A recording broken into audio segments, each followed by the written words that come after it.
Good evening, everybody. Welcome back to Griever Productions.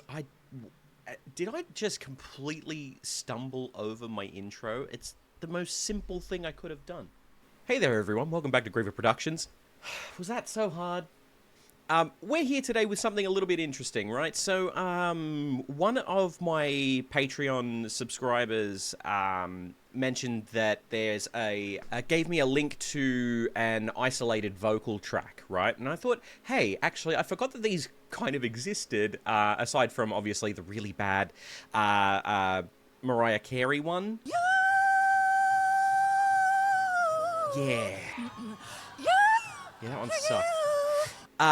But I really wanted to go through and have a look at some of the really good artists, right? And Christy, if you're watching this, I will get to the one that you've sent me, I promise. But I saw this one and got a little bit overexcited. So basically what we're going to do here is we're going to go through these songs, and what an isolated vocal is, for those who don't know, an isolated vocal is just the vocal. No music, no nothing. Just the main vocal. There may be harmonies as well.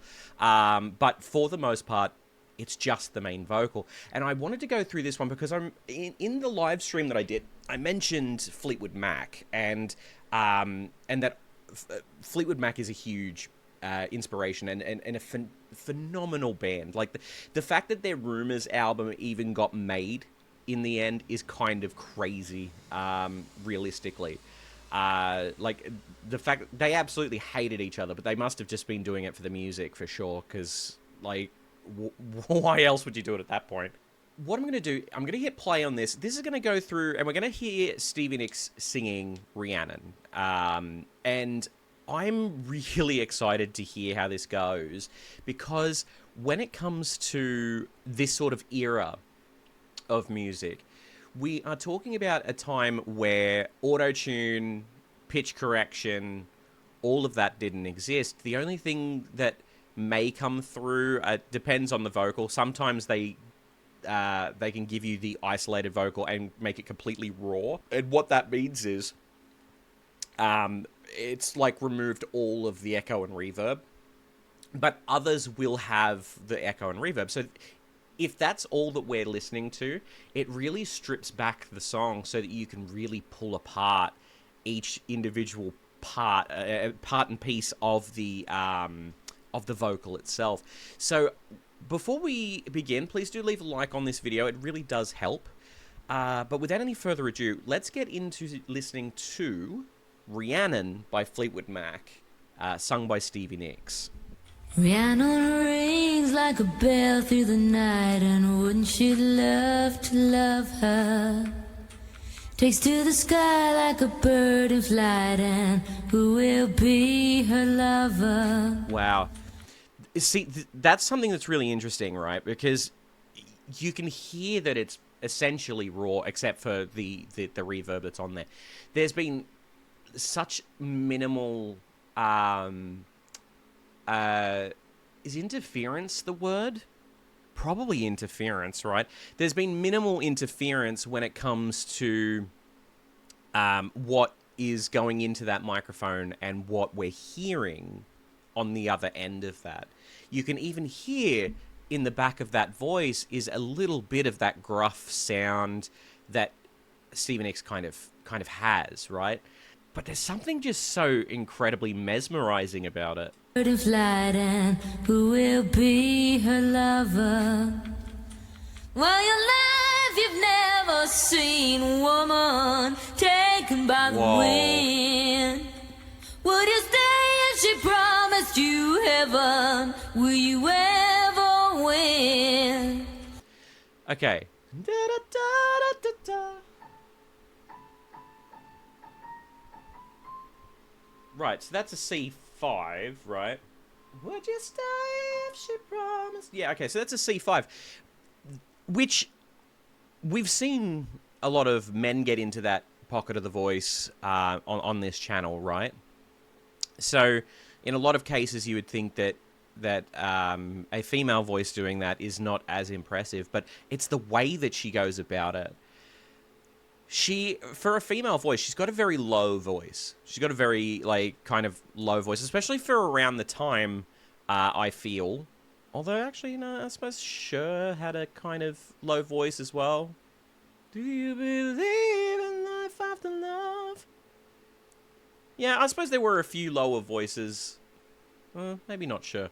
Maybe, yeah, no, scratch that. But there were a few lower voices around the time, right? But the way that she gets into that pocket of the voice, because the way that we split up the sections, right? So we got, like, basically, to really dumb it down and simplify it, right? What I tend to talk about is chest voice, mid voice, and head voice. And I'm not sure if she's doing that in chest voice or if she's doing that in mixed. Sorry, I said mid. I meant mixed voice. But let's go back. That was beautiful. Well, your life you've never seen, woman, taken by the wind. Would you stay if she promised you heaven? Will you ever win? Okay. Okay, so we got harmonies as well. So, interestingly enough, there's something here that I want to point out. Win. Would you stay if she promised you heaven? Yeah. Would you stay if she promised you? Like, there's like almost like a yodel thing there. Win. Would you stay if she promised you heaven? Will you ever win? And it's little details like that get kept in, right? That you don't really appreciate until it's broken down for you. Because I love that. I love that. Because something that I love about Stevie Nicks' voice, right, is that when she sings, you feel it. Like, there is no point at all in which I've ever heard Stevie Nicks sing and it hasn't been some form of emotionally driven thing, right? If she doesn't feel the song, I feel like she wouldn't do it. And, God, this is wonderful. She is like a cat in the dark, and then she is the darkness. Oh. She rules her life like a fine skylark, and when the sky's starlit. I didn't realize that was the harmony there. And she is. Go back again. To heaven, will you ever win? She is like a cat in the dark, and then she is the darkness. Wow. She rules her life like a fine skylark, and when the sky's starlit. I suppose that makes sense. For some reason, that harmony isn't what I thought it was, but it absolutely makes the most sense. Well, your life you've never seen a woman taken by the wind. Would you stay if she promised you heaven? Will you ever win? Will you ever win? I love that too. The vocal gymnastics she does are very subtle. The will you ever win? The way that she does it is just wonderful. I love her voice. Rhiannon. Oh. Rhiannon.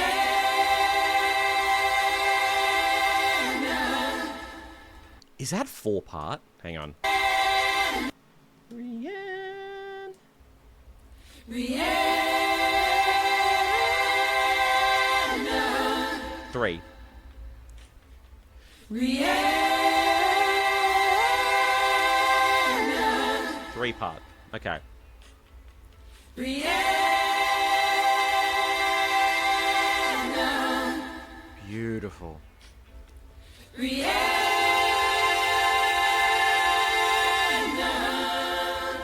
Oh, I knew that I loved the harmony work in this song. I knew that I did. But really breaking it down and listening just to that. Wow, that's something else. I need to hear that note again.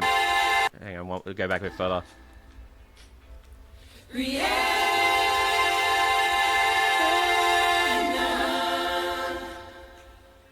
Wow. She rings like a bell through the night, and wouldn't she love to love her? She rules her life like a bird in flight, and who will be her lover. While your life you've never seen a woman take What note is that there? bird and fly, and who will be her lover? While your life you've never seen a woman E5 for that high harmony. taken by That high harmony is an E5. flight, and who will be her lover? While your life you've never seen a woman taken by the wind. I actually didn't notice that was there before. That higher one. I knew that next line was in there, but Would you stay if she promised you heaven? wow. Will you ever win? Will you ever win? Oh, that's so good. I kind of like that there's like a very faint track there.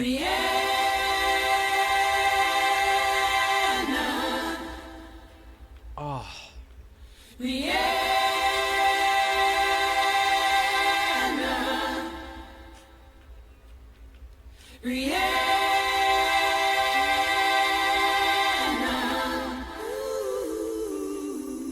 Taken by the sky.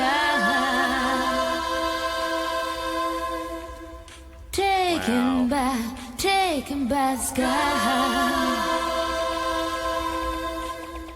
Taken by the sky.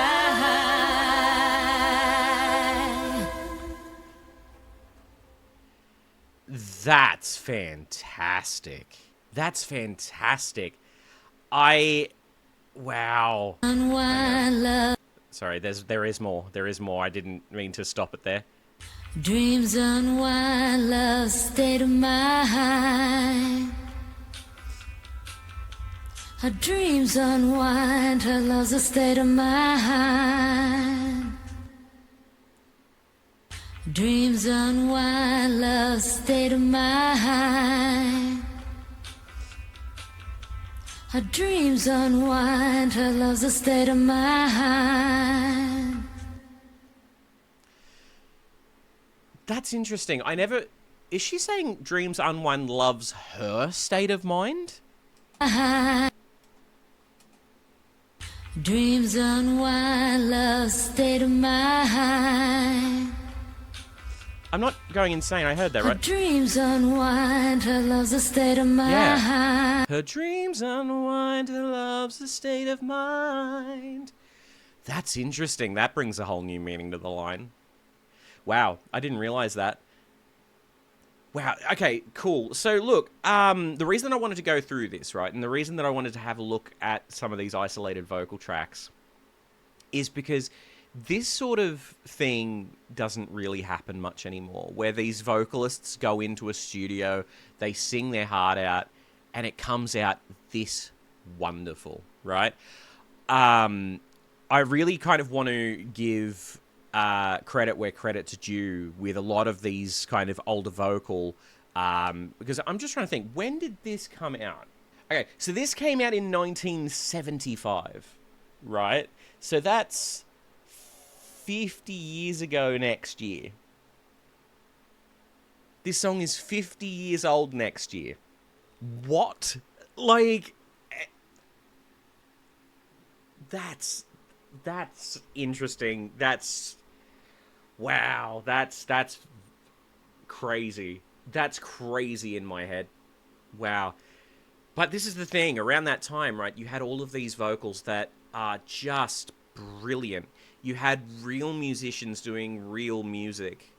And what we got was the amalgamation of these brilliant musicians coming together and making songs that they really enjoyed. These days, when it comes to record companies and that sort of thing, right?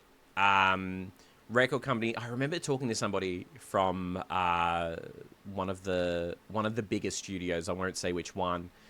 Here in Australia, and their statement was that they love shows like Idol and that sort of thing because there's no work to put in for them. It's kind of a guaranteed seller, and it will usually make them money no matter what.